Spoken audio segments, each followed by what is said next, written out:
Finding domain of a function. So in this video we'll cover these two topics. First is we will see how function behaves like a machine, and second is how to find out domain of rational function, polynomial function, and square root function. Well, in the first point, when we'll see how a function behaves like a machine, we'll understand that, and with that analogy we will find out what is the domain of a function with comparing it with a machine. Okay, so just imagine that you have a weighing machine. Okay, you have a weighing machine which looks like this.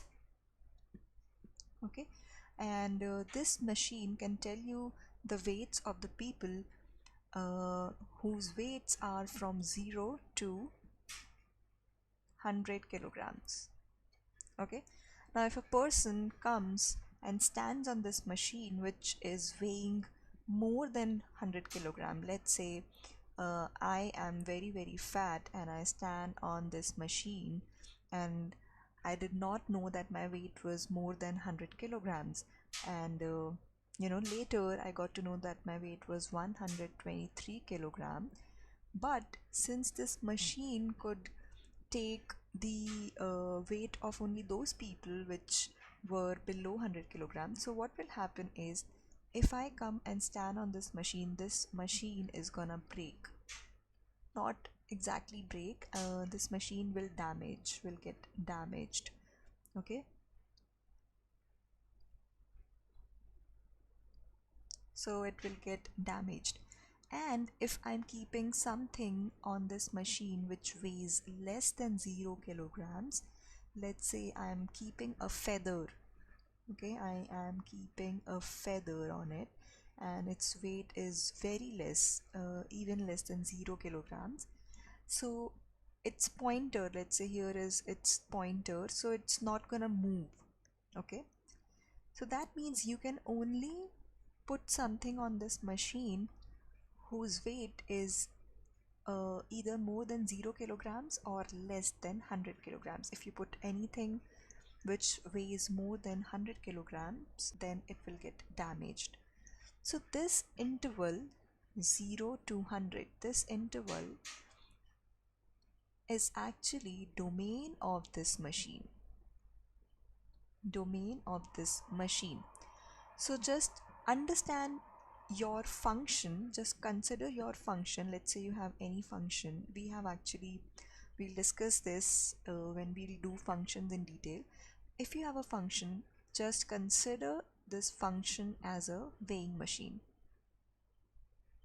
Okay, and the domain of this function will be those set of values or those set of numbers which are allowed to be inputted or which are allowed to be entered, which are allowed, sorry, the spelling is not correct, those set of numbers which are allowed to be entered into this function. Okay, for example, if I take a rational function, I'm going to take a rational function.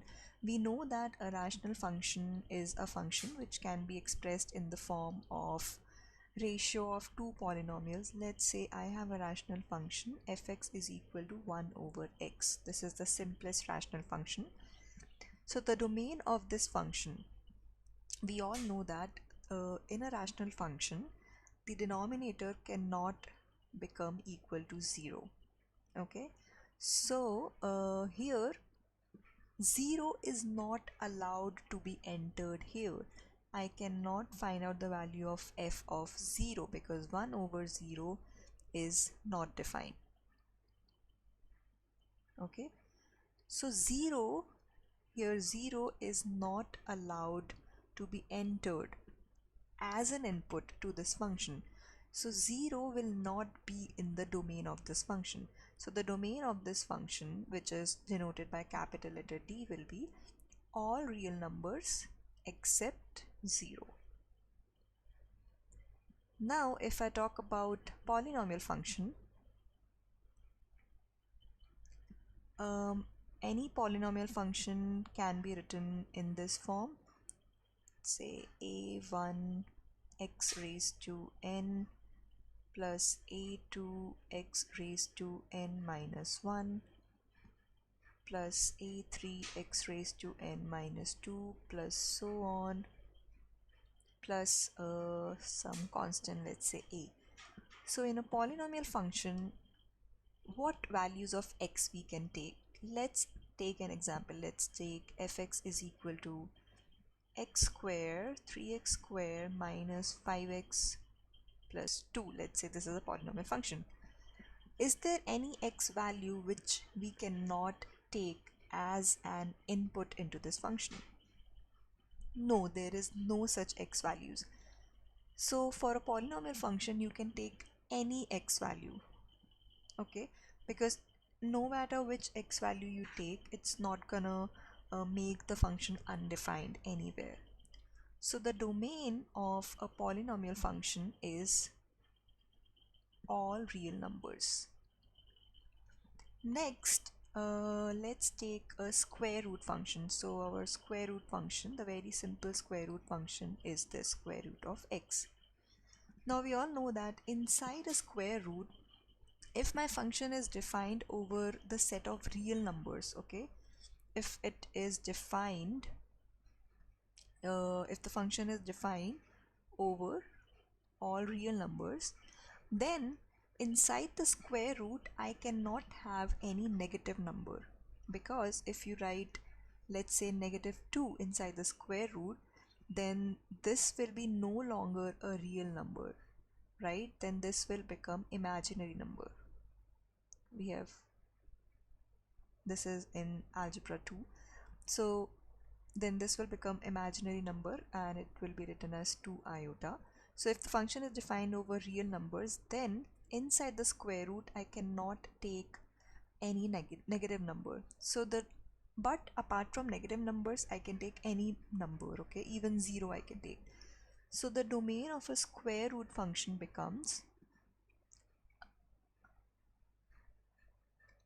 all non-negative numbers. That means 0 to infinity.